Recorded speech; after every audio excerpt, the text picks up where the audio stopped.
थी कल संबोधित करते हुए अपने उसमें मुख्य भाषण में कि हमारे लोकसभा के पहले अध्यक्ष जीवी मावलंकर जी ने, जिन्होंने यह अवधारणा उस वक्त दी कि कैसे एस्टिमेट कमेटियां बने या अन्य कमेटियां बने, उस वक्त उन्होंने 1954 में 20 नवंबर को एस्टिमेट कमेटी के अध्यक्षों का पहला सम्मेलन हुआ। उसमें जो कहा था, the one fundamental fact to which I would like to invite your attention is that the government and the financial as well as other committees are not in any sense on the term opponents, यानी वो एक दूसरे को विरोधी नहीं है, चाहे ये कमिटी हो या वो committee. they are and have to be conceived as colleagues for advancing the common aim। उनके समान मकसद है कि हम कैसे देश को आगे ले जा सकें। और आपने सुना कि हम 20,000 से अधिक अगर हमारे कमिटियों के दिए गए सुझाव सरकार ने अपनाया तो ये बड़ी प्रगति है। हम इस तरह और चीजों को बेहतर कर सके, इसके लिए इस बार जो 2 दिन का सम्मेलन हुआ उसमें हम कैसे एक्सपर्ट्स को बुलाएं, हम किस तरह से क्योंकि आप ये समझते हैं कि अब जिस तरह के खर्चे हो रहे हैं उसमें और हमें विशेषज्ञों को भी बुलाकर उनसे समझने की जरूरत है। तो विशेषज्ञों से हम परामर्श करें, टेक्नोलॉजी की मदद लें, इस पर भी इस बार हम लोगों ने चर्चा की। और उसी फर्स्ट हमारे फाइनेंस मिनिस्टर जॉन मथाई ने 51 के बजट में कहा था इसी के बारे में कि providing essential guidance to the executive and serving as a deterrent to extravagance in public expenditure, यानी जो अपव्यय या फिजूल खर्ची कहीं होती है तो उसको रोक पाने का दायित्व इन कमेटियों का है। इन कमेटियों का महत्व आप समझ सकती हैं कितना महत्वपूर्ण है, और यही चीज हमने कल इसका उल्लेख किया। सर, चलते चलते आपसे समझना चाहूंगी कि जैसा कि आपने कहा कि भारत 4th लार्जेस्ट इकोनॉमी, बहुत जल्द हम शायद 3rd लार्जेस्ट इकोनॉमी बन जाएंगे। ऐसे में फाइनेंशियल ओवरसाइट कमेटी जैसे कि प्राक्कलन समिति या एस्टिमेट्स कमेटी या फिर पीएसी का महत्व आप कैसे देखते हैं? देखिए, सरकार बड़े सपने लेकर बड़ी योजना लेकर आती है, लेकिन ग्राउंड पर उसके इंप्लीमेंटेशन के लिए कहां क्या अवरोध होते हैं, वो राज्यों से सूचनाएं प्राप्त करना या केंद्र स्तर पर जो योजनाएं उनको देखना, ये काम तो इन कमेटियों का ही। अब जैसे मैंने कल 2 उदाहरण और दिए थे। पहला मैंने कहा कि भाई हमें ये देखना चाहिए कि लगभग हमारी ऐसी व्यवस्था है केंद्र से कि जो फाइनेंस का डिवोल्यूशन होता है उसमें कई राज्यों को अपना मैचिंग ग्रांट देना पड़ता है, तब वो अपना उस पैसे का उपयोग कर पाते हैं। तो केंद्र से पैसा आ जाता है पर कई बार उपयोग नहीं कर पाते,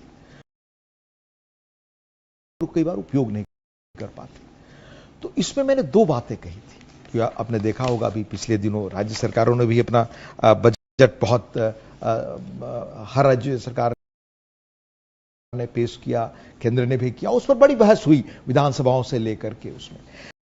लेकिन मैंने उल्लेख किया कि कई बार आप देखें तो कई राज्यों के बजट से ऐसा होता है कि शुरुआती बजट एस्टिमेट में और साल के अंत में जो एक्चुअल स्पेंडिंग है, यानी जो बजट एस्टिमेट है और एक्चुअल स्पेंडिंग है उसमें फर्क होता है, तो गैप रह जाता है, यानी पूरा फंड इस्तेमाल नहीं हो पाता। इसका एक कारण तो यह होता है कि रेवेन्यू जो राज्य को खुद कलेक्ट करना है वो नहीं कर पाते, इसलिए केंद्र से जो फंड डिवॉल्व होकर के आता है वो मैचिंग ग्रांट नहीं होने के कारण उनके पास आकर पड़ा रहता है, वो खर्च नहीं कर पाते। 2015-16 से 22-23 के बीच राज्यों ने अपने रेवेन्यू कलेक्शन एस्टिमेट्स और फाइनल कलेक्शन में 11% कमी का सामना किया, और कुछ राज्यों के लिए कमी 21% तक थी। तो यह राज्य विधानसभाओं की एस्टिमेट कमेटी की जिम्मेदारी बनती है कीर्ति जी कि इस पर ध्यान दें कि राज्य का रेवेन्यू कलेक्शन कम न हो।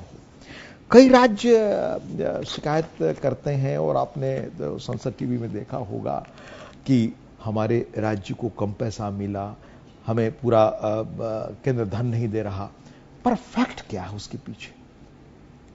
इस वर्ष भी संसद के बजट सत्र में कई पार्टी के माननीय सदस्यों ने यही बात रखी कि इसमें केंद्र से राज्यों को फंड नहीं मिल रहा या भेदभाव हो रहा। इसका उत्तर देते हुए माननीय वित्त मंत्री ने डेटा के साथ बताया कि अलग अलग सेंट्रली स्पॉन्सर्ड स्कीम में राज्यों के पास 1 लाख करोड़ रुपए से अधिक का अनस्पेंड बैलेंस है। 1 लाख करोड़ रुपए। उन्होंने राज्यों को याद दिलाया कि इन फंड्स का मैक्सिमम यूटिलाइजेशन करना राज्यों की जिम्मेदारी है। ये महत्वपूर्ण चीजों पर हम चर्चा करें दलगत भावना से ऊपर उठकर। आज देश के लिए जरूरत है, क्योंकि हमने सपना पाल रखा है कि हमें 47 तक एक विकसित देश बनना है और विकसित राज्य भी हमारे बनने हैं। जब यह देश विकसित होगा तभी हम अपने सारी चुनौतियों का मुकाबला कर पाएंगे। जो कहते हैं, जो भी हमारी चुनौतियां हैं आर्थिक या सामाजिक, बिना धन के प्राप्त किए, बिना आर्थिक रूप से विकसित हुए हो नहीं सकता। इसलिए इस समान सपने में हम सब साथ खड़े हो सकें, इसमें इस तरह की कमेटियों की और खास तौर से इसकी एस्टिमेट कमेटी की बहुत निर्णायक भूमिका मैं देखता हूं, और यह सम्मेलन इस रूप में बहुत ही मैं सफल मानता हूं। सर, बहुत बहुत धन्यवाद संसद टीवी से बात करने के लिए।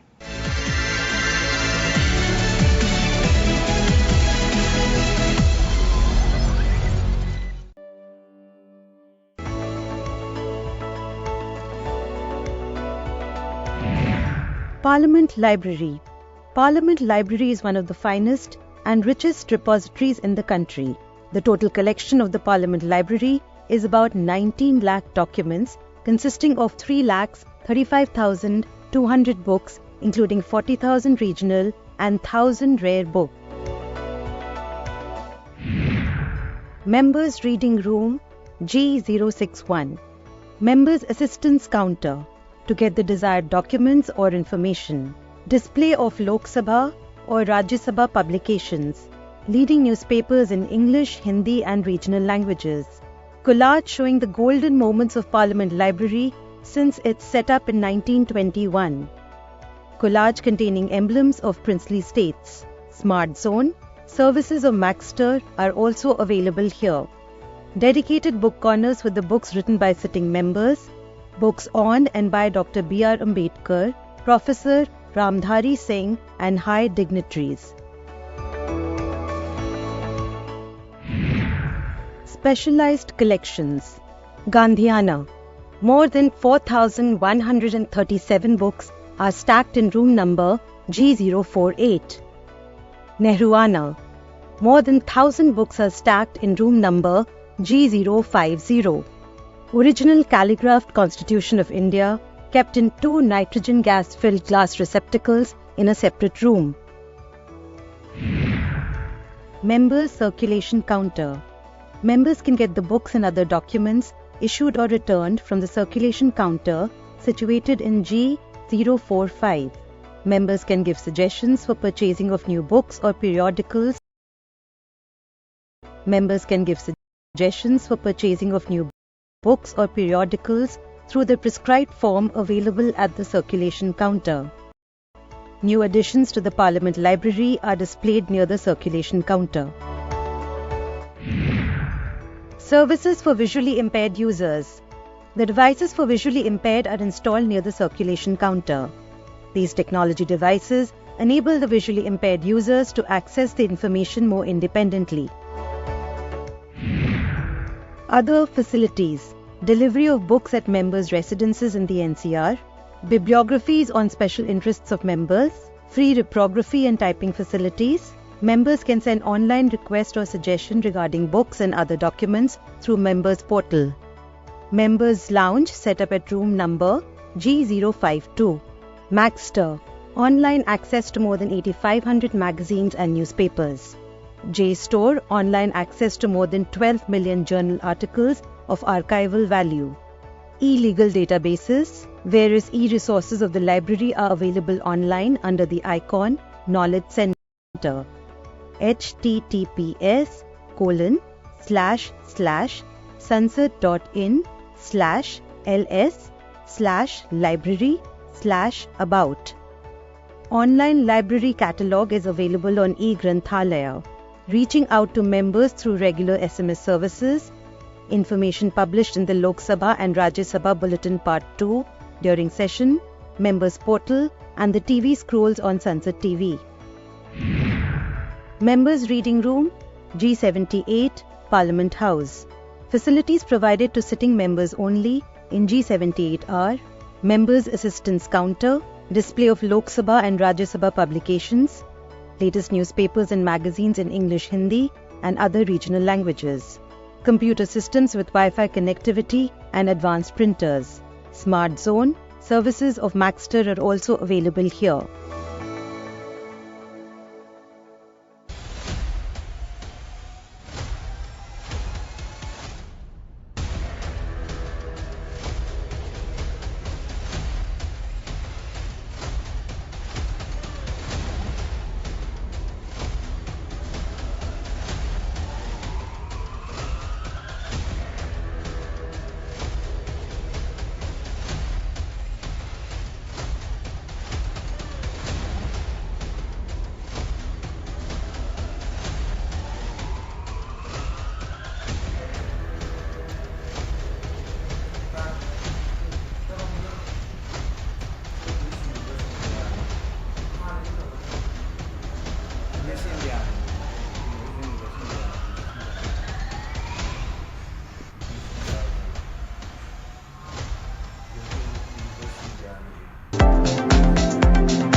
माननीय सभासदों, माननीय उप सभापति जी,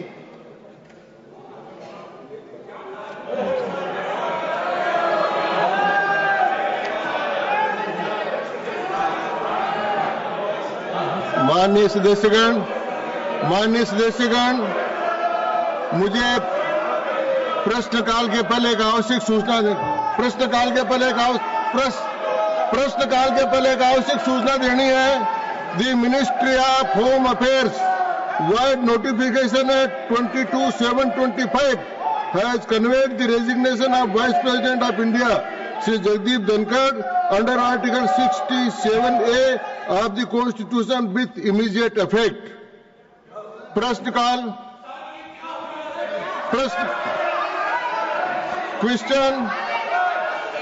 Question, Shri Harsh Mahajan. Question number 16, sir. माननीय मंत्री महोदय Shri Prahlad Joshi, Statement is laid on the table of the House, sir.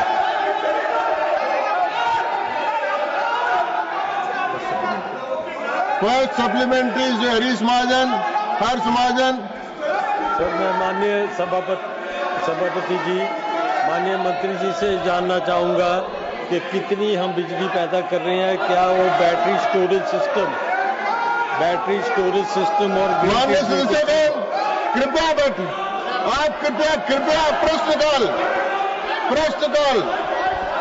प्रश्नकाल सदन की कार्रवाई 2 बजे तक के लिए स्थगित की जाती है।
Bill 2025, 3. The Boilers Bill 2025, 4. The Immigration and Foreigners Bill 2025, 5. The Waqf Amendment Bill 2025, and 6. The Mussalman Waqf Repeal Bill 2025. Item number 9, Sri M. Srinivasulu Reddy.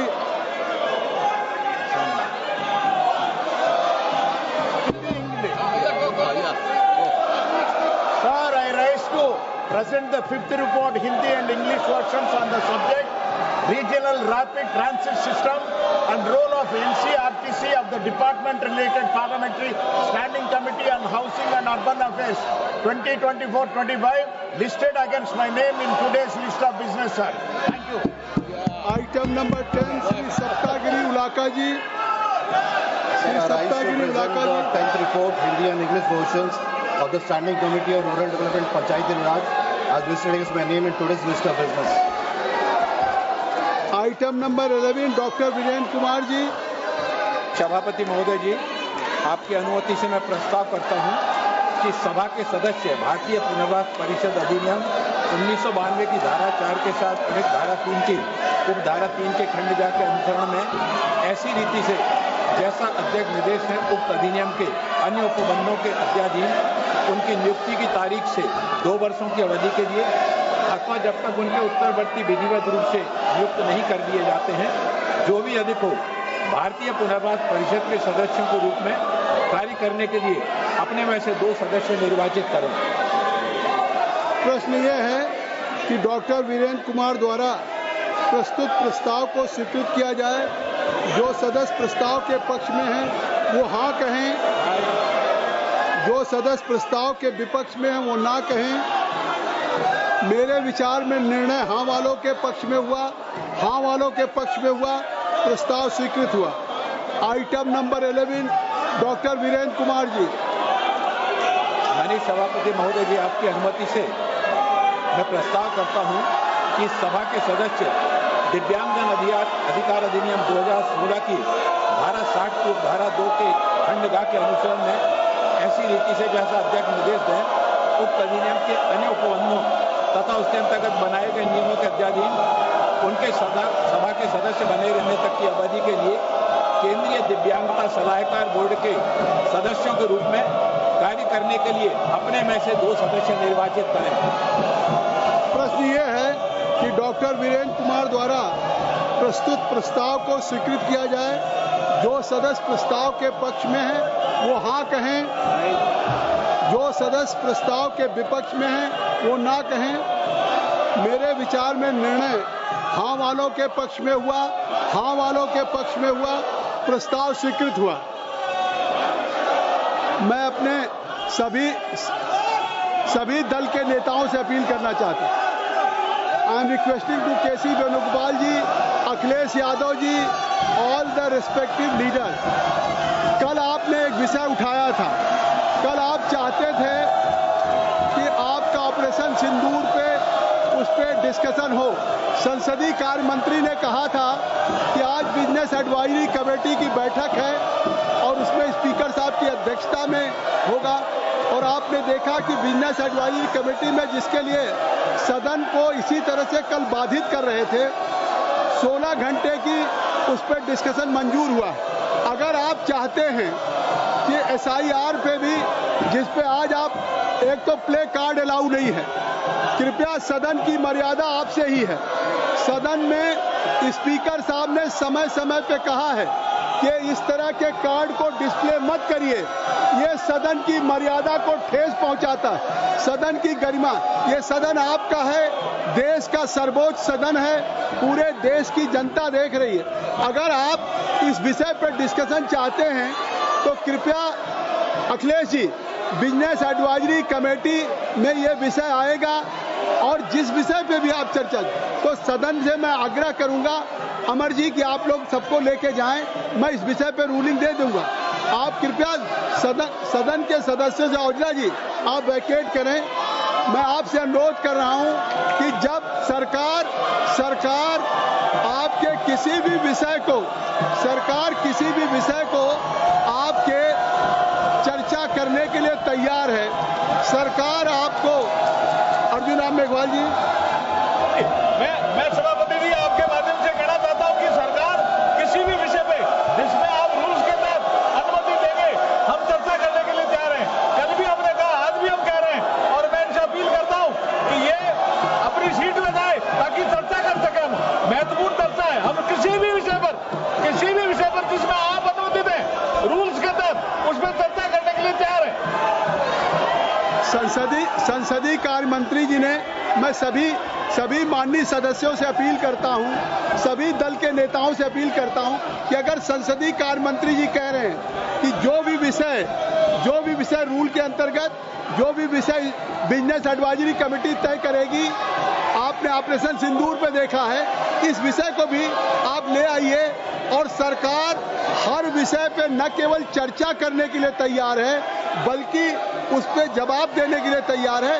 तो मैं आग्रह करूंगा, ये सदन आपका है, ये सदन देश की जनता के चुने हुए जनप्रतिनिधियों का, जनता की अपेक्षाएं आपसे कुछ हैं। आप अभय जी, इस सदन में आप आए हैं, 0 आवर में इतने लोगों के बैलेट आए हैं, आपके 0 आवर के महत्वपूर्ण सवाल हैं, क्वेश्चन आवर के सवाल हैं। आप सबसे आग्रह है कि आप सदन को 0 आवर में चलने दें, सदन को 0 आवर चलने दें। मैं सदन चलाना चाहता हूं, मैं आप सबसे अपील करता हूं कि मैं सदन को चलाना चाहता हूं। Kindly you cooperate. I am requesting to all the honourable members, kindly you vacate this bill and house should be in order. I think so. I will allow to everybody those now ballot in 0 hour. तो ये आपका समय है, आपका अवसर है। संसदीय कार्य मंत्री जी ने भी कहा है कि हम सभी विषयों पर चर्चा करने के लिए तैयार हैं। आखिर आप क्या चाहती हैं? क्या आपका है इस विषय पे? अगर आप चर्चा चाहते हैं तो इसका नियम है, आप प्ले कार्ड के बजाय लिख करके दीजिए।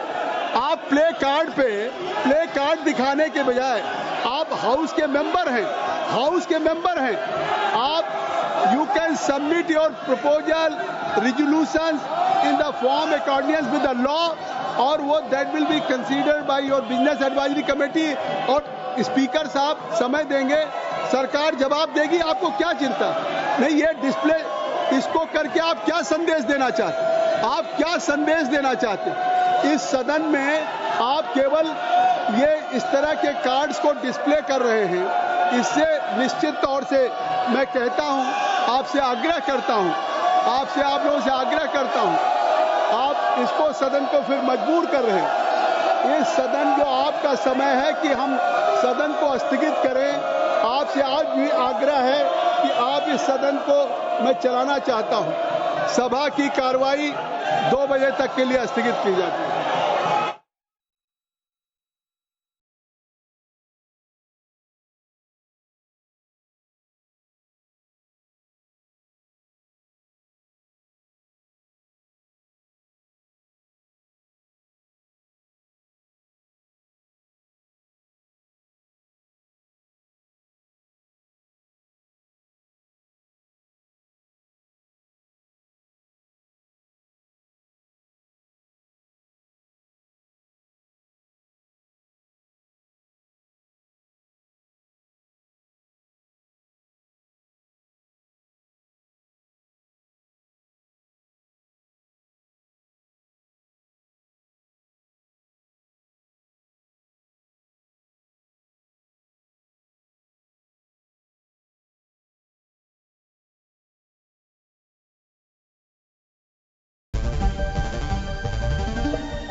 बहुत भाग्यशाली हूं कि मेरे देशवासी जिन्होंने हजारों मील दूर यहां रह करके भारत की आन बान शान को बढ़ाया है।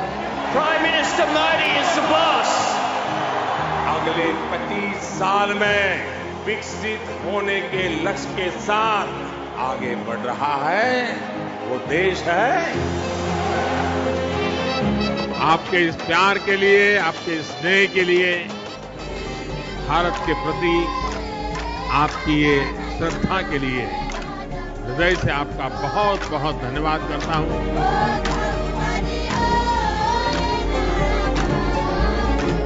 A friend in need is friend indeed.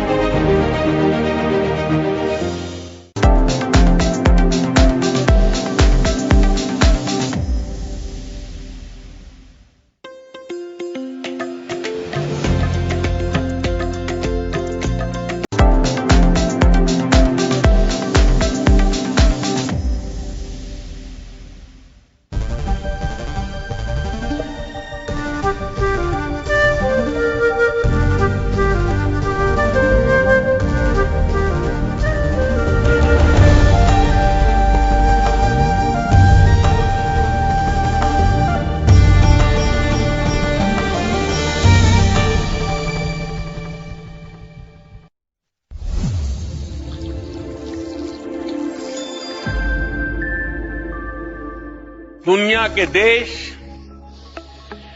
Bharat की ओपिनियन को, भारत के इनोवेशन को, भारत के एफर्ट्स को जैसा महत्व आज दे रहे हैं वैसा पहले कभी नहीं हुआ। आज दुनिया की नजर भारत पर है। आज दुनिया जानना चाहती है what India think today. Bharat को वर्ल्ड के सेंटर स्टेज पर ले आने वाले प्रधानमंत्री नरेंद्र मोदी का विजन है Becoming an astronaut, my destiny. Powerful words. Only a few can claim to have lived such a dream as Group Captain Shubhanshu Shukla. But those dreams were accompanied by the wishes and prayers of over 1 billion Indians. Group Captain Shukla was not alone on that mission. It featured 4 astronauts from 4 different countries. Let us know a bit more about them.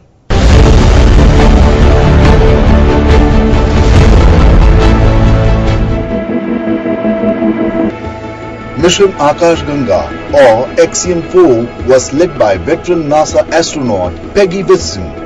Alongside her, Slavoj Uznanski of Poland, Tibor Kapu of Hungary, and of course, into low Earth for India, and it comes at a very opportune time. On 15th August 2018, Honorable Prime Minister of India announced that a son or daughter of the country would fly to space soon, and as a result, Mission Gaganyaan was born. Currently, a lot of people are working very hard to make that dream a reality. I am confident that the lessons learned during XCM-4 mission are going to prove invaluable for our journey back home. Gaganyaan will carry the tricolor beyond Earth, powered by homegrown science, courage and vision.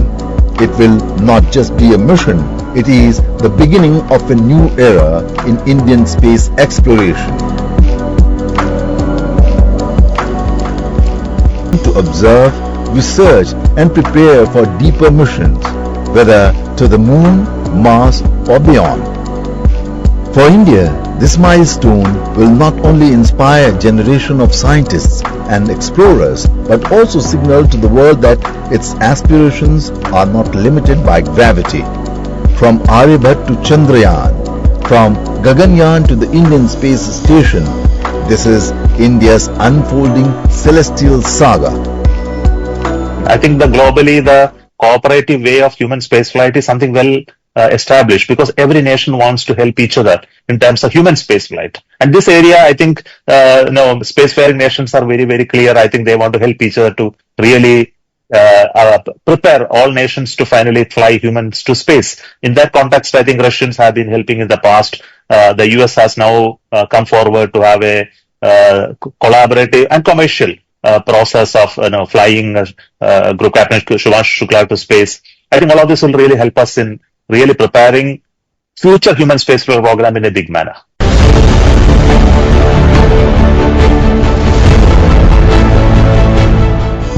Now countries like India, Japan, the UAE and private players run with the torch of exploration.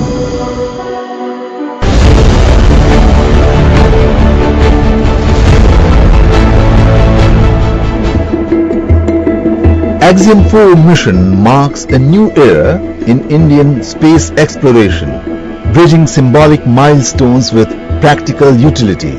Unlike Rakesh Sharma's 1984 space flight, India today has the infrastructure and future roadmaps in place, especially Gaganyaan. When Rakesh Sharma went to space, there was no Gaganyaan program in India. Beyond Rakesh Sharma, what is a program? There was no definition at that point in time, 41 years back. So it was just an event in the history of the space program. Yes, we had an Indian who went to space using a Russian craft, and he came back. Of course, it is a celebration for all of us for one of an Indian going to space for the first time. But then its outcome of that travel translating into something that is tangible for the country was not very visible at that point in time, because we were still grappling with the issues of developing space program for ourselves. But today, when we send someone up there, it is a different ball game. See, we have a program called Gaganyaan currently going on, and we have selected these astronauts for specifically that program, Gaganyaan, and they are waiting for Gaganyaan to become a reality. So while we send someone during this course of the period, the questions are many, and what the purpose of sending it becomes more relevant. Shukla's flight is integrated into ISRO's goals, offering critical operational insights for upcoming missions. His real-time experiences will provide key safety inputs and risk reduction strategies for Gaganyaan.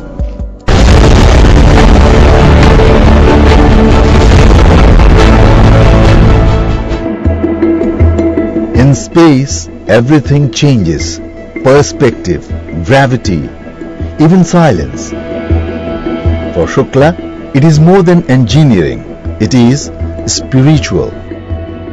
On the fourth day of his mission, Prime Minister Narendra Modi spoke to Group Captain Shubhanshu Shukla about his experiences in space.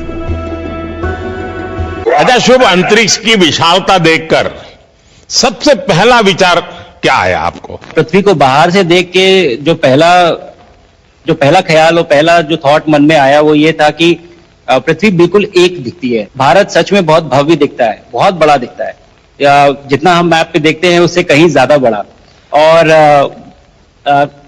जो oneness की feeling है, पृथ्वी की oneness की feeling है, जो हमारा भी मोटो है कि अनेकता में एकता, वो बिल्कुल उसका महत्व ऐसा समझ में आता है बाहर से देखने में कि लगता है कि कोई बॉर्डर एग्जिस्ट ही नहीं करता, कोई राज्य नहीं एग्जिस्ट करता, कंट्रीज नहीं एग्जिस्ट करती। फाइनली हम सब ह्यूमैनिटी का पार्ट है और अर्थ हमारा एक घर है और हम सब के सब उसके सिटीजन्स हैं। From the streets of Lucknow to the stars, Shubhanshu Shukla represents what India's future could be. In labs, in classrooms, in dreams. As the Gaganyaan mission looms and ISRO eyes Mars and Venus, India is writing its space story not in ink, but in stardust.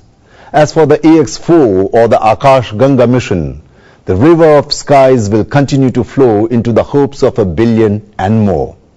That is all we have in this program. Thanks for watching.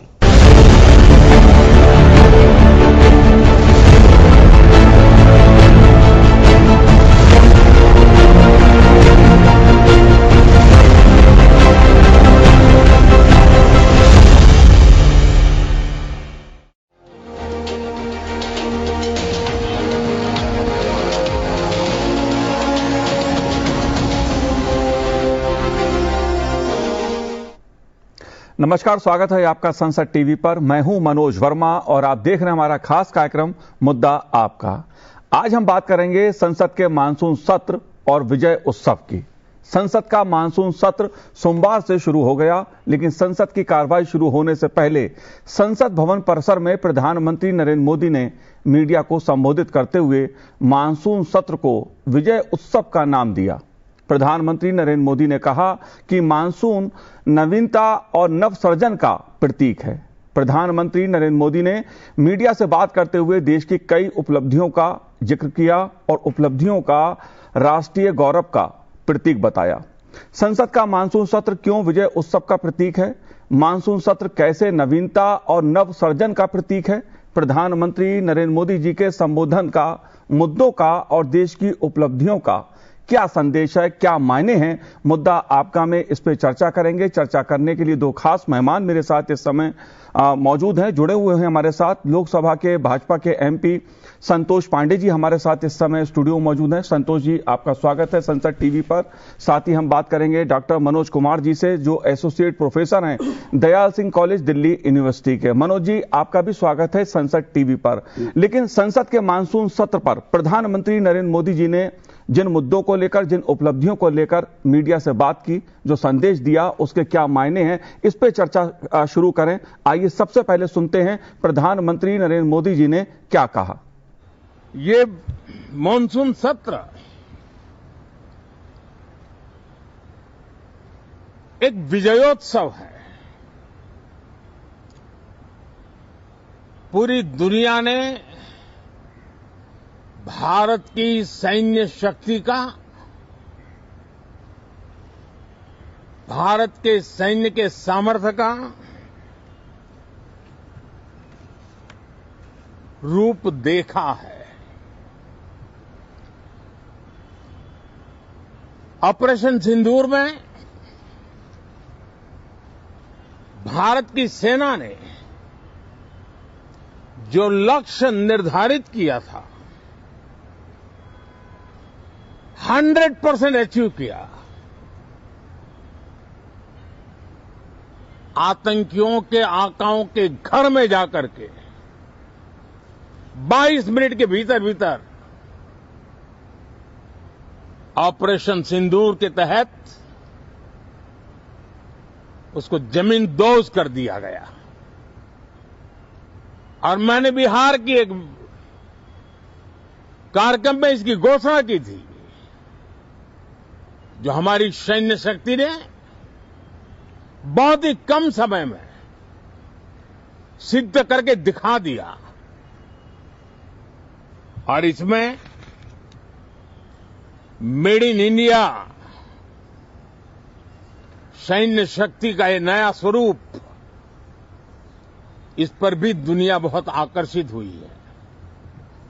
इन दिनों विश्व के जिन जिन लोगों से मिलना होता है तो भारत के इस मेड इन इंडिया जो औजार तैयार हो रहे हैं उसके प्रति दुनिया का आकर्षण बढ़ रहा है। मुझे विश्वास है कि जब सदन इस विजयोत्सव को एक स्वर में विजय के भाव से इस सत्र के दरमियान उन ओजस्वी तेजस्वी भावनाओं को प्रकट करेगा तो भारत की सैन्य शक्ति को बल मिलेगा,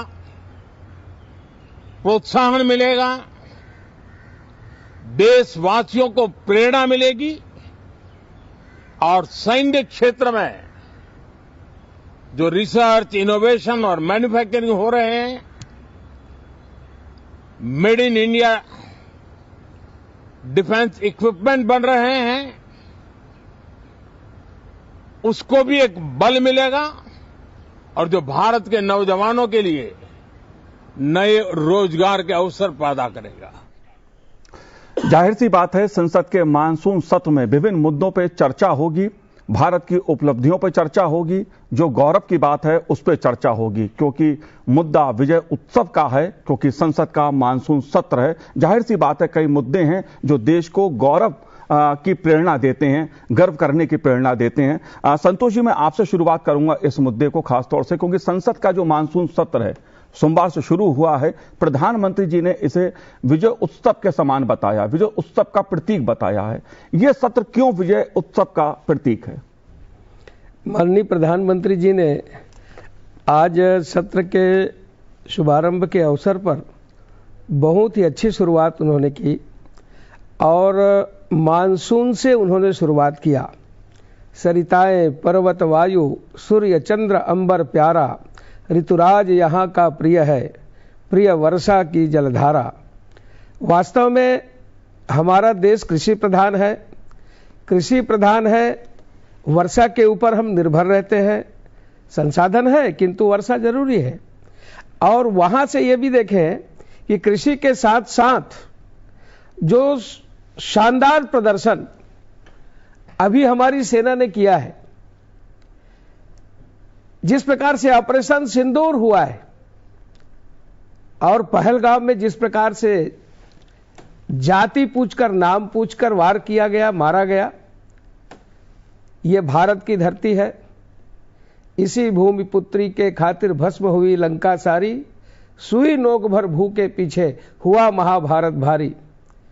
माननीय देश के प्रधानमंत्री नरेंद्र मोदी जी ने जो विदेश की यात्रा में थे तत्काल वापस आए और जो एक्शन उन्होंने लिया और जिस प्रकार से हमारी सेना ने अपना पराक्रम, शौर्य का जो प्रदर्शन किया, यह तारीफे काबिल है। केवल भारत ही नहीं बल्कि पूरी दुनिया ऑपरेशन सिंदूर के विषय में और भारत की ताकत के विषय में, सैन्य शक्ति के विषय में, मैं तो यह कहूंगा कि यदि किसी से पूछना है तो तुर्की से पूछ लो कि भारत की ताकत क्या है जी। चाइना से पूछो कि भारत की ताकत क्या है, अमेरिका और रशिया से पूछो कि भारत की ताकत क्या है। हम अभी से क्या बताएं क्या हमारे दिल में है। तो ये जो है, अब तो दूसरे की महफिल से आवाज आने लगी कि भारत अब शक्तिमान हो चुका है, समर्थ हो चुका है। भारत का make in India, made in India, आत्मनिर्भर भारत जो मोदी जी ने मंत्र दिया है, उस दिशा में हमारा देश बढ़ रहा है। जाहिर सी बात है संतोष जी, आतंकवाद के खिलाफ भारतीय सेना की जो विजय है, भारत की जो रणनीति है, वो वास्तव में विजय उत्सव के समान है, विजय उत्सव का प्रतीक है। मनोज जी, मैं आपसे समझना चाहूंगा, क्योंकि प्रधानमंत्री जी का जो संबोधन है, प्रधानमंत्री जी ने जो महत्वपूर्ण बात कही है, मीडिया से बात करते हुए जिन मुद्दों का जिक्र किया है, उसके क्या मायने हैं? आप देश की उपलब्धियों को कैसे देखते हैं? आपकी नजर में संसद का जो मानसून सत्र है, वो किस तरह से विजय उत्सव का प्रतीक है? देखिए मनोज जी, हम सब जानते हैं कि जब भी संसद चलता है तो उसके सत्र आते हैं और उसमें बहुत सारे बिल्स लाए जाते हैं, लेकिन इस बार का जो मानसून सत्र है वो इसलिए इम्पोर्टेंट हो जाता है, ऐसे हर सत्र इम्पोर्टेंट होता है क्योंकि उसमें बहुत सारे कानून बनाए जाते हैं, वेलफेयर स्कीम लाए जाते हैं और जो भी सरकार की योजना है उसको इम्प्लीमेंट किया जाता है और उसका एक कानून के तहत इम्प्लीमेंट किया जाता है। लेकिन इस आज के दिन जिस प्रकार से प्रधानमंत्री मोदी जी ने जो एड्रेस किया संसद के सामने, जिस तरीके से उन्होंने नवीनता की बात की, नवसर्जन की बात की, तो इसके पीछे बहुत सारे निहितार्थ छुपे हुए हैं। क्योंकि भारत ने जो पराक्रम दिखाया है पिछले आप अप्रैल पहलगाम की घटना के बाद से, जिसमें अगर मैं आज ये कहना चाहूंगा कि जो नारा है जय जवान, जय किसान, जय विज्ञान, जय अनुसंधान, मुझे लगता है कि उसको इन चारों को मोदी सरकार ने बड़े अच्छे तरीके से चरितार्थ किया है और उसी के तहत वो विजय उत्सव की बात कर रहे हैं। क्योंकि इस तरह की घटनाएं भारत स्वतंत्रता के बाद से और उसके पहले भी अगर आप देख लीजिए तो मुझे नहीं लगता है कि भारत ने अपने विश्व के राजनीतिक प्लेटफॉर्म पर इस तरीके से स्थापित किया। दूसरी तरफ जिस तरीके से अंतरिक्ष में हमारे जो अभी जो गए हुए थे और जिस तरीके से सकुशल वहां पे वापस आए और भारत के तिरंगा उन्होंने वहां पे लहराया, ये भी एक दिखाता है कि भारत कि आज की जो सरकार है अनुसंधान के ऊपर, रिसर्च के ऊपर, इनोवेशन के ऊपर किस तरीके से स्पेस में भी अपना वर्चस्व बढ़ाने के लिए काम कर रही है। दूसरा जो आप समझ सकते हैं, जिस तरीके से उन्होंने आज अपने स्पीच में जिक्र किया, जो मीडिया को ब्रीफिंग कर रहे थे कि रेड कॉरिडोर से ग्रीन कॉरिडोर बनते जा रहा है, तो आप समझ सकते हैं कि 100 जिला जो नक्सल इफेक्ट और माओवाद से इफेक्ट थे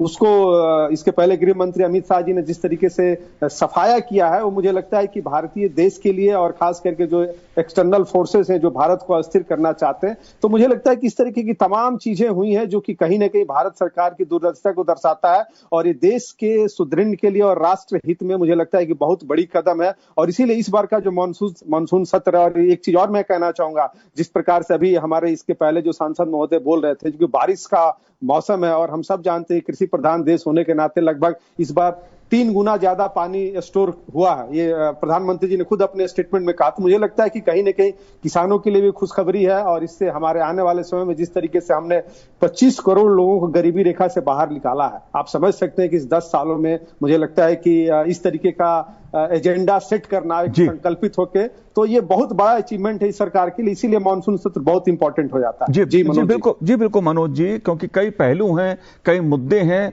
जो प्रेरणा देते हैं देश की उपलब्धियों पर गर्व करने की। संतोष जी, अगर बात बारिश की जाए, मानसून की जाए, देश में खेती किसानी की जाए, क्योंकि किसान मानसून का ही इंतजार करता है और देश की अर्थव्यवस्था का जो चक्र है वो हमारी कृषि से जुड़ा हुआ है। हमारी जीडीपी कृषि पे बहुत कुछ निर्भर करती है। आप कैसे देखते हैं जो जिस योगदान की बात प्रधानमंत्री जी ने की है, चाहे हमारे अन्न के भंडार हों या जल के भंडार हों, सब कुछ सकारात्मक दिशा में है? सब कुछ सकारात्मक दिशा में है और माननीय प्रधानमंत्री श्री नरेंद्र मोदी जी के आने के बाद कृषि के ऊपर बहुत जोर दिया गया है। किसानों की आय किस प्रकार से बढ़ाई जाए, उनका प्राइस कैसे उसमें वृद्धि किया जाए और लगातार हर साल जो सपोर्ट मिनिमम प्राइस है उसमें वृद्धि करना, खाद में सब्सिडी देना, किसानों के लिए क्रेडिट कार्ड का दायरा बढ़ाना, ये लगातार माननीय मोदी जी ने किया है। और हमारे दलहन के लिए, तिलहन के लिए, और इसके साथ साथ मैं ये कहना चाहूँगा कि आज जिस प्रकार से रसायन, ठीक है इसका उपयोग कर रहे हैं, कीटनाशक रसायन, यह भी एकदम से बंद नहीं कर सकते, चलेगा, किंतु उनका धीरे धीरे यह भी कहना है कि किसान थोड़ा सा जैविक खेती की ओर भी आए। यदि 5 एकड़ है तो उसमें आधा एकड़, 1 एकड़ जैविक खेती भी करें, तो जिससे और एक स्वच्छ जो अनाज है हम सबको प्राप्त हो। अभी जिस प्रकार से 3 गुना ज्यादा वर्षा हुई है, यह हमारी अर्थव्यवस्था को मजबूत करेगा और धन धान्य से जो हमारा भारत अन्न का भंडार है वो फिर से वो भंडार भरेगा, समृद्ध होंगे। जी मनोज जी, अगर बात में अंतर्राष्ट्रीय अंतरिक्ष स्टेशन पर तिरंगा लहराने की, फहराने की बात की जाए, इस मुद्दे को आप कैसे देखते हैं? क्योंकि संतोष जी, एक बड़ी उपलब्धि देश के लिए ये है।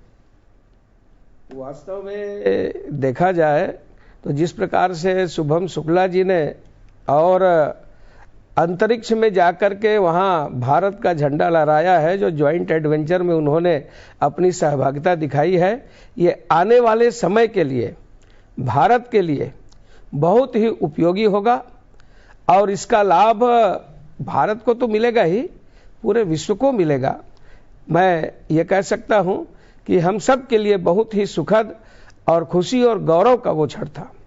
जी मनोज जी, आप कैसे देखते हैं इस उपलब्धि को, क्योंकि प्रधानमंत्री नरेंद्र मोदी जी लगातार स्पेस में भारत की जो संभावनाएं हैं, भारत की जो उपलब्धि हैं, उसका अलग अलग मंचों पर उल्लेख करते रहे हैं कि भारत ने किस तरह से इतिहास अंतरिक्ष में रचा है। विज्ञान व तकनीक की ऊर्जा के हिसाब से आप कैसे देखते हैं इस मुद्दे को?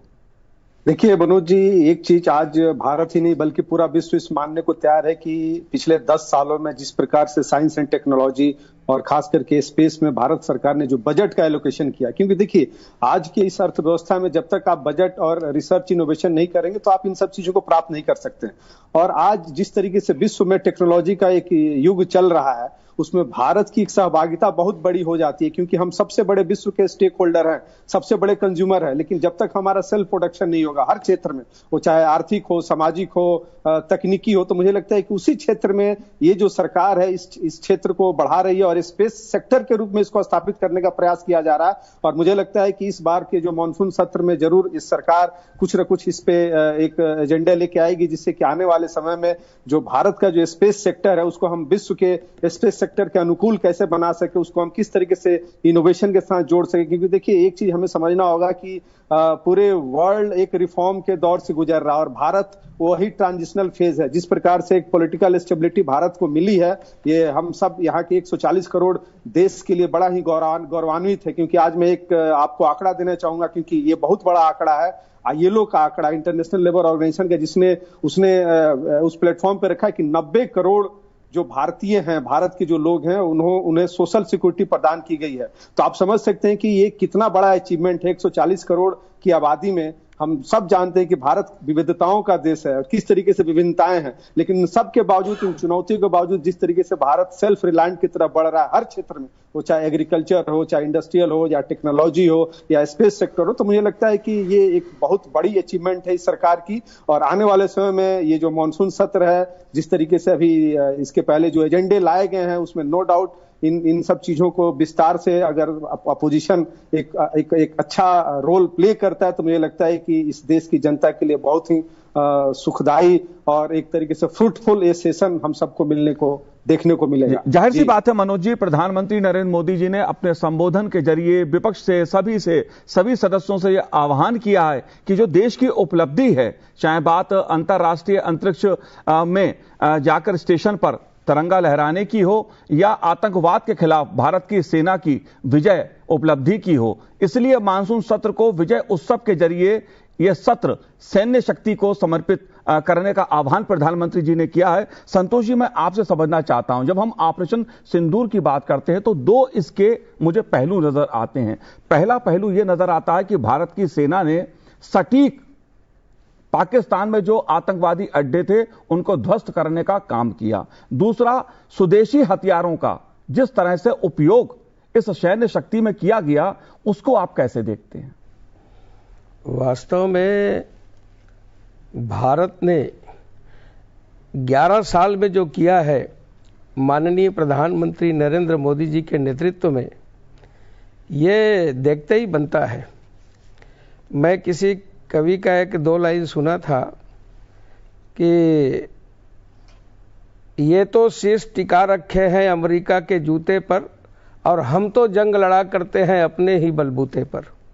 हमारा जो वेपन्स, हमारा जो एंटी एयर डिफेंस सिस्टम, हमारा ब्रह्मोस, हमारे जितने आयुध वेपन्स जो हमने तैयार किए भारत के अंदर, आप कल्पना करें कि हम भारत के अंदर ही रह करके और सीमा पार के जितने भी उनके आतंकी अड्डे थे उनको हमने ध्वस्त कर दिया, उनके एयरबेस को हमने ध्वस्त कर दिया और सटीक निशाना जहां मारना था वहीं मारे, वहीं ठुकाई हुई। और आज इसको लोहा पूरा दुनिया मानने लगा है। और मैं तो ये कहूंगा कि टाइम टेस्टेड और वार टेस्टेड युद्ध भूमि में हमारे वेपन्स की टेस्ट हो चुकी है। आज हमारे वेपन्स का डिमांड पूरी दुनिया में होने लगा है। तो मैं कह सकता हूं कि हमारा जो देश में निर्मित किया हुआ और ये वेपन्स हैं, आज उसकी मांग बढ़ी है और भारत ने अपनी ताकत, अपनी क्षमता को दिखाया है। जी बिल्कुल। मनोज जी, क्योंकि यह महत्वपूर्ण मुद्दा है स्वदेशी सैन्य उपकरणों का, और जिस तरह से ऑपरेशन सिंदूर के जरिए भारतीय सेना ने अपना पराक्रम दिखाया है दुनिया को स्वदेशी सैन्य उपकरणों के जरिए, इस 100% टारगेट ओरिएंटेड जो रिजल्ट उन्होंने प्राप्त किया, उससे सिर्फ साउथ एशिया रीजन में नहीं बल्कि पूरे विश्व में एक भारत के सैन्य पराक्रम का एक धमक स्थापित हुआ और इसको विश्व के सारे देश इस चीज को रिकॉग्नाइज कर रहे हैं। और इसी का नतीजा है कि आज हम डिफेंस में भी जो अफ्रीकन कंट्रीज हैं या बहुत सारे जो वेस्ट एशिया के कंट्रीज है वो हमसे हथियार खरीद रहे हैं। और नो डाउट ये एक बहुत बड़ा सेक्टर है, क्योंकि अगर आप देख लीजिए वर्ल्ड के जितने भी पावरफुल नेशंस हैं उनका डिफेंस में ही प्रोडक्शन है और भारत सबसे बड़ा कंज्यूमर था। लेकिन आज जिस तरीके से भारत इसमें अपनी सिद्धि को प्रूव कर रहा है, तो मुझे लगता है कि अगर इस तरीके से सरकार का समर्थन और सेल्फ डिफेंस पे, प्रोडक्शन पे अगर बजट में और एलोकेशन होता है, रिसर्च इनोवेशन लाया जाता है, डीआरडीओ को और एक्टिवेट किया जाता है, प्राइवेट एजेंसी को शामिल किया जाता है, तो मुझे लगता है कि इस क्षेत्र में भारत एक अग्रणी भूमिका चाहते थे। आज अब छत्तीसगढ़ में अमन और चैन आने लगी है। अब वे अपने जीवन की भीख मांगते घूम रहे हैं, चाहे वो हिड़मा हो, बसव राजू हो, बड़े बड़े लोगों को जो उनके लीडर बनते थे वे सब का खात्मा कर दिया गया है। और जिस प्रकार से माननीय गृह मंत्री जी ने और जो दृढ़ता के साथ संकल्प लेकर के समयबद्ध जो ऑपरेशन चला रहे हैं, ये तारीफे काबिल है। और आने वाले समय में छत्तीसगढ़ ही नहीं बल्कि जिसको हम रेड कॉरिडोर कहते थे वो ग्रीन कॉरिडोर में बदल रहा है, इसमें कहीं कोई दीजिए आज्ञा। नमस्कार।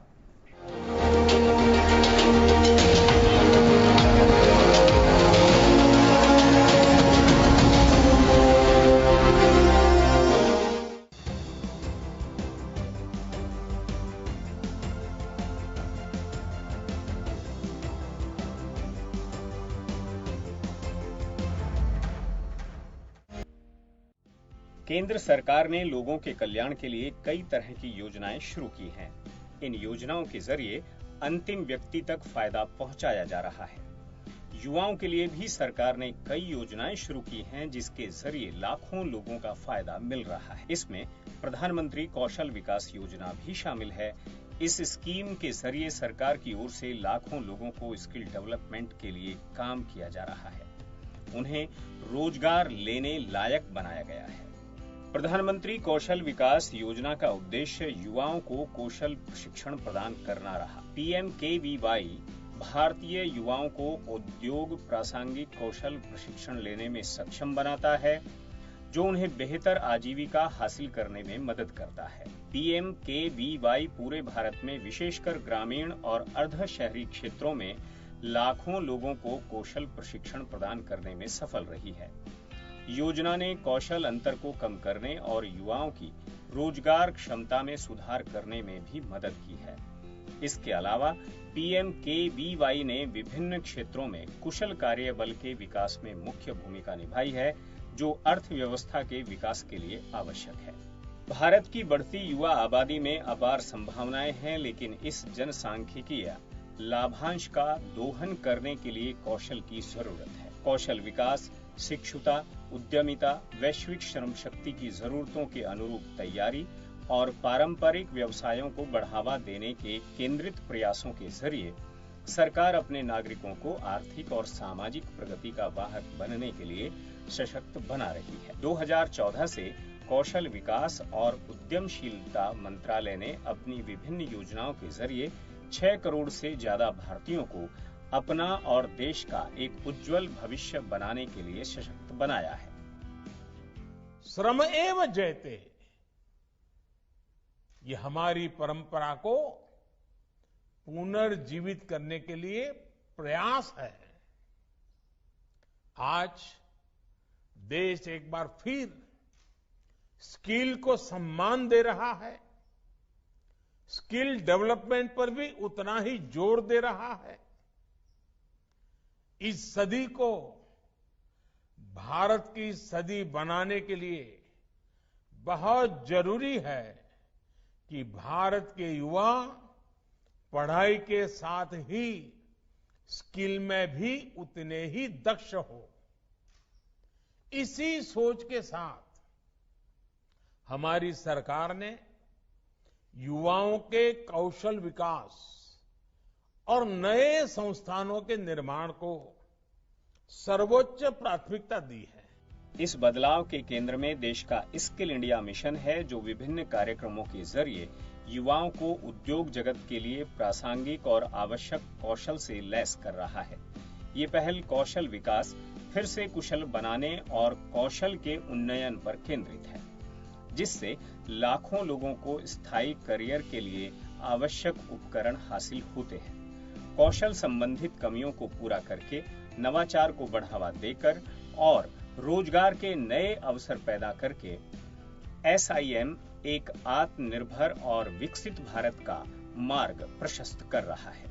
कौशल भारत मिशन के 10 वर्ष पूरे होने पर प्रधानमंत्री नरेंद्र मोदी ने इस मिशन के माध्यम से कुशल और आत्मनिर्भर युवा शक्ति तैयार करने की सरकार की अटूट प्रतिबद्धता को दोहराया। प्रधानमंत्री ने कहा कि कौशल भारत मिशन परिवर्तनकारी पहल है, जो देश भर में लाखों लोगों को सशक्त बना रही है। उन्होंने कहा कि स्किल इंडिया पहल ने अनगिनत लोगों को लाभान्वित किया है, उन्हें नए कौशल प्रदान किए हैं और अवसर प्रदान किए हैं। आने वाले समय में भी हम अपनी युवा शक्ति को वैश्विक सर्वोत्तम प्रथाओं के अनुरूप नए कौशल से लैस करने पर ध्यान केंद्रित करते रहेंगे, ताकि हम विकसित भारत के अपने सपने को साकार कर सकें। स्किल इंडिया मिशन विभिन्न योजनाओं के तहत कौशल विकास की ग्रामीण और कम आय वाले शहरी क्षेत्रों में महिलाओं, अनुसूचित जाति, अनुसूचित जनजाति, अन्य पिछड़ा वर्ग और अल्पसंख्यकों पर ध्यान केंद्रित करता है।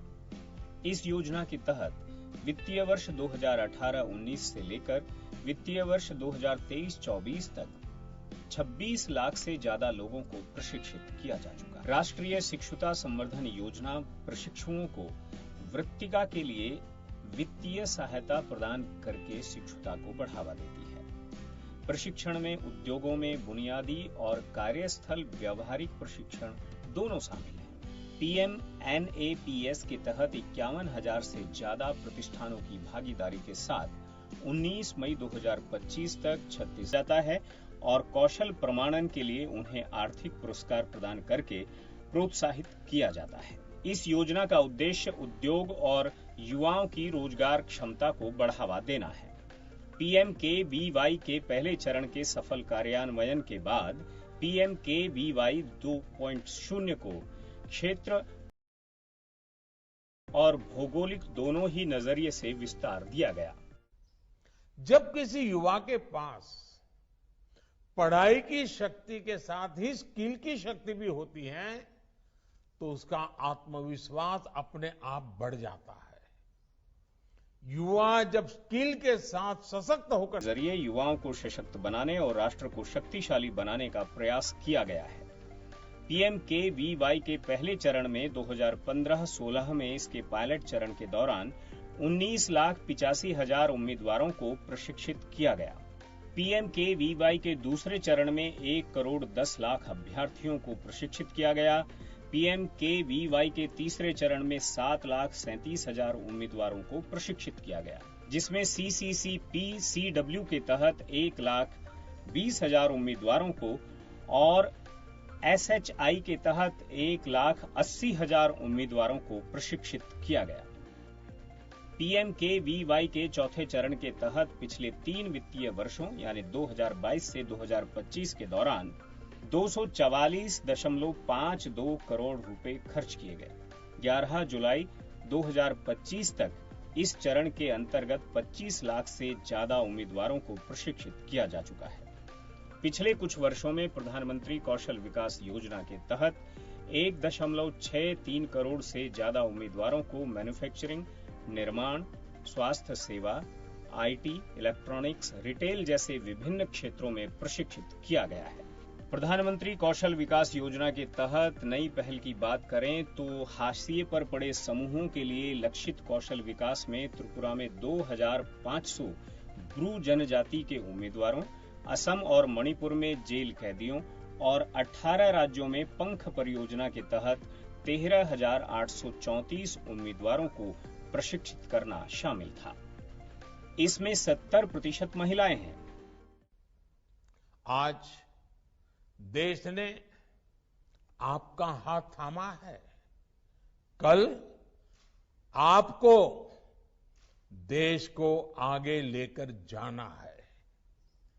जिस तरह आपके जीवन के अगले 25 वर्ष बहुत महत्वपूर्ण है, वैसे ही देश के लिए भी अमृत काल के 25 वर्ष उतने ही महत्वपूर्ण है। आप सभी युवा मेक इन इंडिया और वोकल फॉर लोकल अभियान के कर्णधार है। आप भारत के उद्योग जगत की बैकबोन की तरह हैं और इसलिए विकसित भारत के संकल्प को पूरा करने में, आत्मनिर्भर भारत के संकल्प को पूरा करने में आपकी बहुत बड़ी भूमिका है।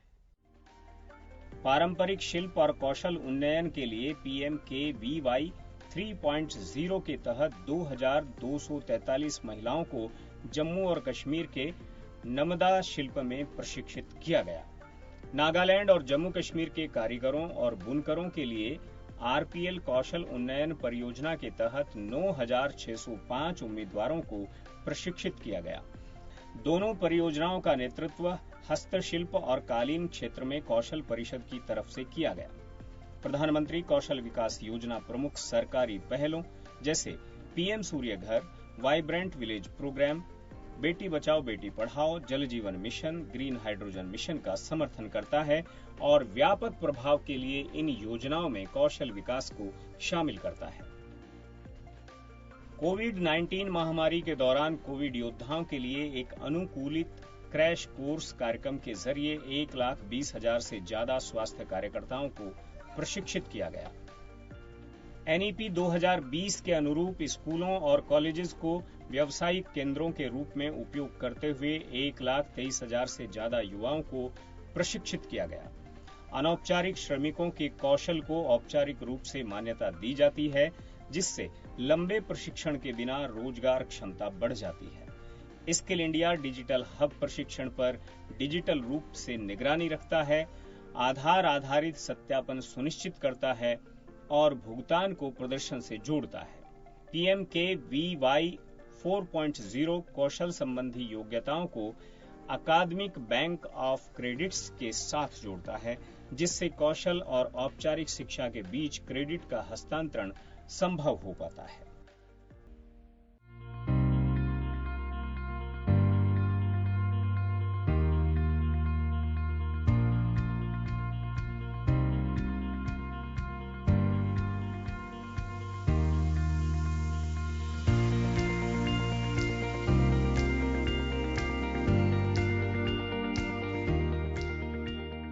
कोई भी देश कैसा होगा, उसका भविष्य कैसा होगा, विकास करेगा, कहीं अटकेगा या फिर भटकेगा, ये तमाम पहलू तय करने वाला होता है उस देश का युवा।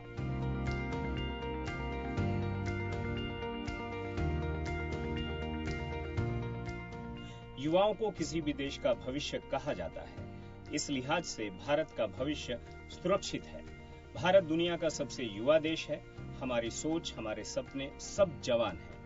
हम अपने आप को वर्ष 2047 तक एक विकसित राष्ट्र बनाने का सपना लेकर आगे बढ़ रहे हैं। कौशल विकास की चुनौती को पूरा करने के लिए सरकार ने 2015 में कौशल विकास और उद्यमिता को बढ़ावा देने के लिए राष्ट्रीय नीति अपनाई।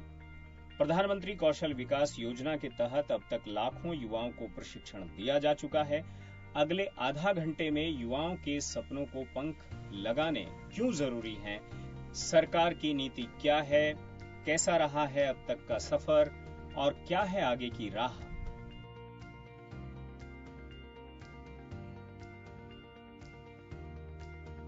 PM विश्वकर्मा योजना 17 सितंबर 2023 को शुरू की गई। इस योजना का उद्देश्य अपने हाथों और औजारों से काम करने वाले 18 व्यवसायों के कारीगरों और शिल्पकारों को संपूर्ण सहायता मुहैया कराना है।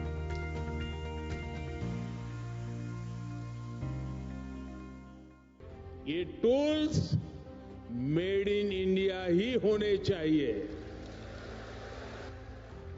मेरे परिवारजनों, अगर आप अपना कारोबार बढ़ाना चाहते हैं तो शुरुआती पूंजी की दिक्कत ना आए, इसका भी ध्यान सरकार ने रखा है। इस योजना के तहत विश्वकर्मा साथियों को बिना गारंटी मांगे, जब बैंक आपसे गारंटी नहीं मांगती है तो आपकी गारंटी मोदी देता है। बिना गारंटी मांगे 3 लाख रुपए तक का कर्ज मिलेगा, आपको ऋण मिलेगा। और यह भी सुनिश्चित किया गया है कि इस ऋण का ब्याज बहुत ही कम रहे। सरकार ने प्रावधान ये किया है कि पहली बार में अगर आपने की ट्रेनिंग हो गई, आपने नए टूल ले लिए, तो पहली बार आपको 1 लाख रुपए तक का ऋण मिलेगा। और जब आप ये चुका देंगे ताकि पता चलेगा कि काम हो रहा है, तो फिर आपको 2 लाख रुपया का ऋण और उपलब्ध होगा। इस योजना के घटकों में पीएम विश्वकर्मा प्रमाण पत्र और पहचान पत्र के जरिए मान्यता, कौशल उन्नयन, टूल किट प्रोत्साहन, ऋण सहायता, डिजिटल लेन देन के जरिए प्रोत्साहन और विपणन में सहायता शामिल है। पीएम विश्वकर्मा को एक केंद्रीय क्षेत्र योजना के रूप में लागू किया जाएगा, जो केंद्र सरकार द्वारा पूरी तरह से वित्त पोषित होगी, जिसका प्रारंभिक परिव्यय 13,000 करोड़ रुपए होगा और यह 2027-28 तक 5 वर्षों के लिए चलेगी। 13 जुलाई 2025 तक पीएम विश्वकर्मा योजना के तहत 2.7 करोड़ से ज्यादा आवेदन पेश किए जा चुके हैं, जिनमें से 29 लाख से ज्यादा आवेदन सफलतापूर्वक पंजीकृत हो चुके हैं। दीनदयाल उपाध्याय ग्रामीण कौशल योजना 25 सितंबर 2014 को शुरू की गई DDU GKY राष्ट्रीय ग्रामीण आजीविका मिशन का एक हिस्सा है।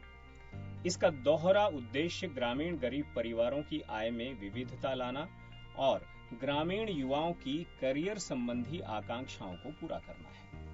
इस योजना के तहत 65% उम्मीदवारों को प्रशिक्षण पूरा करने के बाद लाभकारी रोजगार मिल चुका है। वित्तीय वर्ष 2014-15 से अब तक कुल 16,90,046 अभ्यर्थियों को प्रशिक्षित किया गया है और नवंबर 2024 तक 10,97,265 अभ्यर्थियों को नौकरी मिल चुकी है।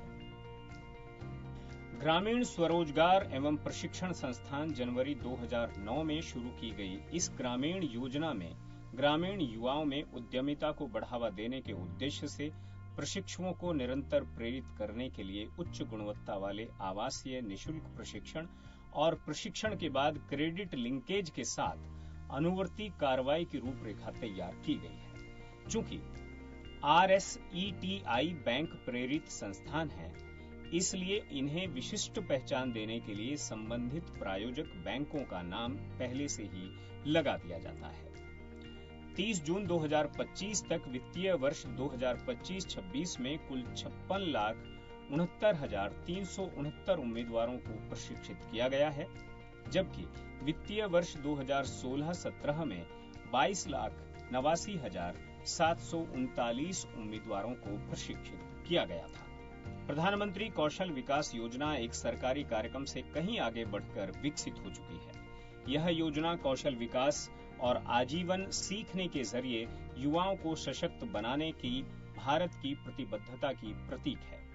समावेशिता को बढ़ावा देकर, नवाचार को अपनाकर और बदलाव के लिए लचीलापन प्रदर्शित कर यह योजना लाखों लोगों को तेजी से बदलती दुनिया में फलने फूलने के लिए आवश्यक उपकरण है और आत्मविश्वास प्रदान कर रही है। जैसे जैसे भारत एक ज्ञान आधारित अर्थव्यवस्था की ओर बढ़ रहा है, पीएमकेवीवाई एक कुशल, उद्यमशील और वैश्विक स्तर पर प्रतिस्पर्धी श्रम शक्ति को आकार देने की प्रक्रिया में आधार की भूमिका निभाने में सक्रिय है, ताकि देश की जनसांख्यिकीय लाभांश के दोहन का सपना पूरी तरह साकार हो सके।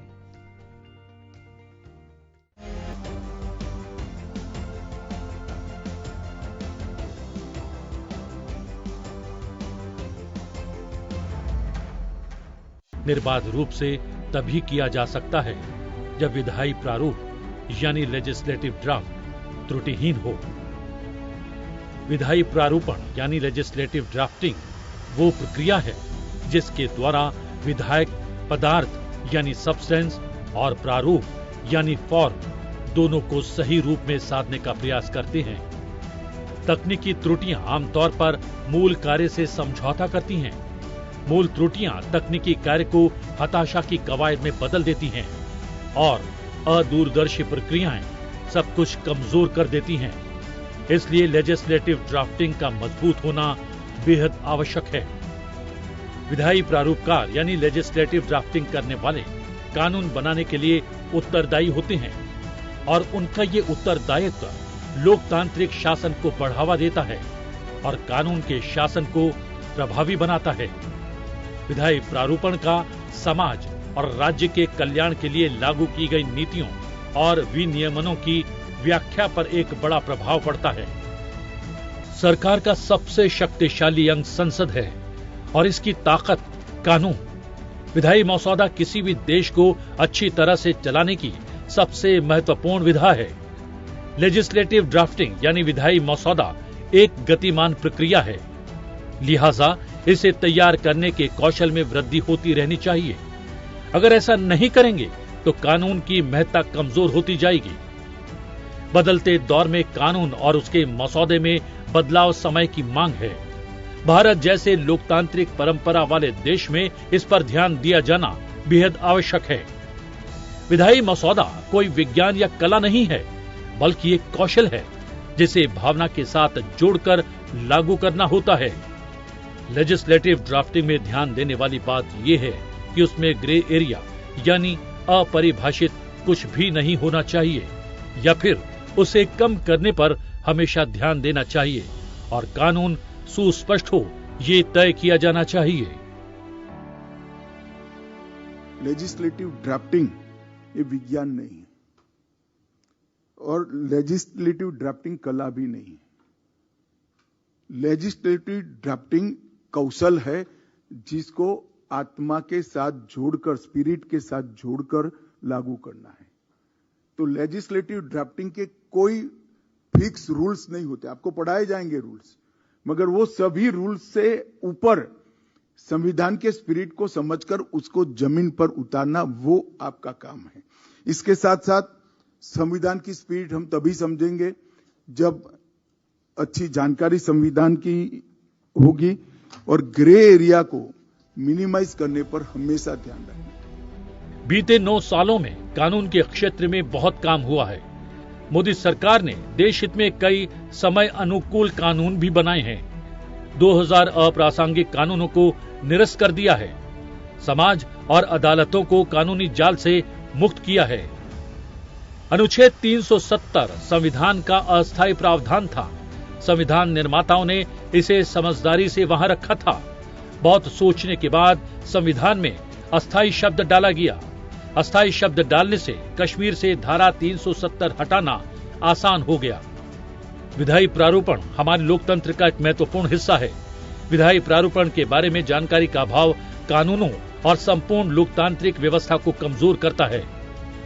विधायी प्रारूपण में त्रुटि न्यायपालिका के काम को भी प्रभावित करती है। किसी भी लोकतांत्रिक देश के लिए विधायी प्रारूपण बहुत महत्वपूर्ण होता है। समय के साथ विधायी प्रारूपण का कौशल हमेशा उन्नत, विकसित और कुशल